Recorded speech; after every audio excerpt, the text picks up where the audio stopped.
नमस्ते। आज हम एक बहुत ही जानी पहचानी सी फीलिंग के पीछे की साइकोलॉजी को समझने जा रहे हैं।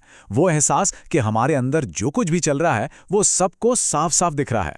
तो चलिए इसी दिलचस्प विषय में थोड़ा और गहराई से उतरते हैं, जिसे कहते हैं पारदर्शिता का भ्रम। जरा सोचिए, कोई एक जरूरी प्रेजेंटेशन दे रहा है। अंदर तो दिल जोर जोर से धड़क रहा है, दिमाग में विचार उलझे हुए हैं, और उसे पूरा यकीन है कि कमरे में बैठा हर इंसान उसकी घबराहट को साफ साफ देख सकता है। ये एहसास कुछ जाना पहचाना लगा। ये डर कि हमारे अंदर जो भी उथल पुथल है वो बाहर की दुनिया के लिए एक खुली किताब जैसी है। ये एक बहुत ही आम अनुभव है। और यहीं पे तो सबसे बड़ा कॉन्ट्रास्ट है।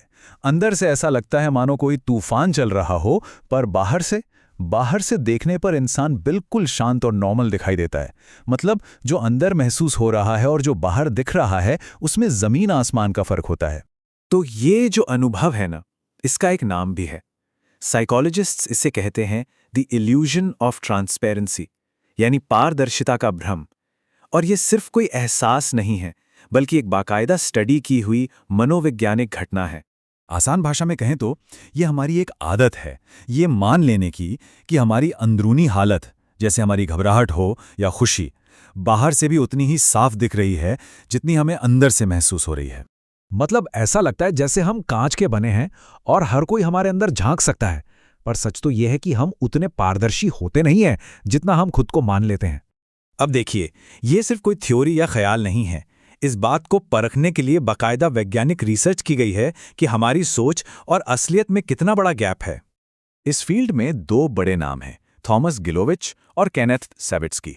उन्होंने ये समझने के लिए एक बहुत ही सिंपल लेकिन जबरदस्त एक्सपेरिमेंट किया कि आखिर ये भ्रम असल में कितना पावरफुल है। एक्सपेरिमेंट का तरीका बहुत सीधा साधा। कुछ लोगों को एक स्पीच देने के लिए कहा गया। बाद में उनसे पूछा गया, आपको क्या लगता है आपकी घबराहट दर्शकों को कितनी दिखी? और फिर दर्शकों से पूछा गया कि आपको स्पीकर में कितनी घबराहट दिखी। अब जो नतीजे आए वो सच में हैरान करने वाले थे। जैसा कि ये चार्ट दिखा रहा है, स्पीच देने वालों ने अपनी घबराहट को बहुत बहुत ज्यादा आंका। उन्हें लगा कि ये तो साफ साफ दिख रही होगी। लेकिन ऑडियंस ने, अरे उन्होंने तो इस पर मुश्किल से ध्यान ही दिया। बस यही जो गैप है ना, इसी के अंदर इस भ्रम की जड़ है। तो सवाल ये उठता है कि ऐसा होता क्यों है? हमारा दिमाग हमें ये यकीन करने पर मजबूर क्यों करता है कि हम एक खुली किताब की तरह हैं? देखिए, इसकी सबसे बड़ी वजह यह है कि हम अपनी भावनाओं को पूरी शिद्दत से महसूस करते हैं।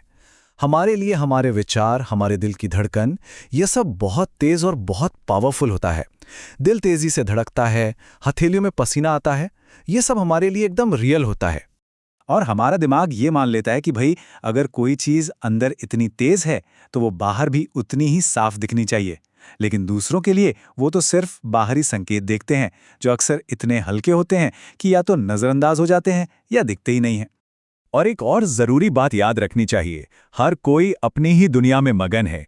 जैसे कोई अपनी अंदरूनी हालत के बारे में सोच रहा है, वैसे ही सामने वाला भी तो अपने ही बारे में सोच रहा है। वो किसी और का इतना बारीकी से विश्लेषण नहीं कर रहा होता। तो इस सारी जानकारी का मतलब क्या है? असल में इस भ्रम को समझना बहुत सुकून देने वाला और हिम्मत बढ़ाने वाला हो सकता है। ये भ्रम हमारी रोज़ की जिंदगी में हर जगह दिखता है, चाहे वो जॉब इंटरव्यू हो या दोस्तों से एक आम बातचीत। हम लगातार ये मानकर चलते हैं कि हमारी कमजोरियां और हिचकिचाहट सबको नजर आ रही हैं। और सबसे जरूरी बात यह है कि ये भ्रम एक विशिष्ट साइकिल बना देता है।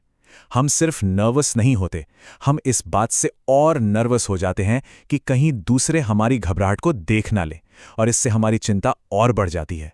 लेकिन यहीं पर एक आज़ाद कर देने वाला सच है जिसे याद रखना चाहिए।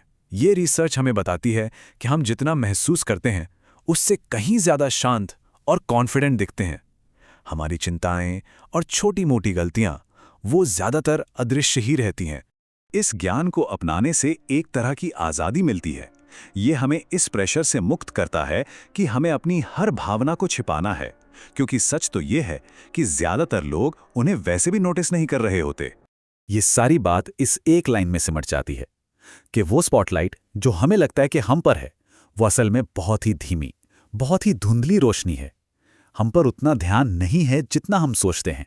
और ये हमें इस आखिरी सवाल पर लाकर छोड़ देता है, अगर हम इस सच्चाई को सच में अपना लें तो क्या हो सकता है? अगर ये मानकर चला जाए कि हमारी घबराहट लगभग अदृश्य है, तो कौन से नए जोखिम उठाया जा सकते हैं, कौन सी नई बातचीत शुरू की जा सकती है और क्या कुछ हासिल किया जा सकता है? ये एक बहुत पावरफुल सवाल है जिसके बारे में सोचना तो बनता है।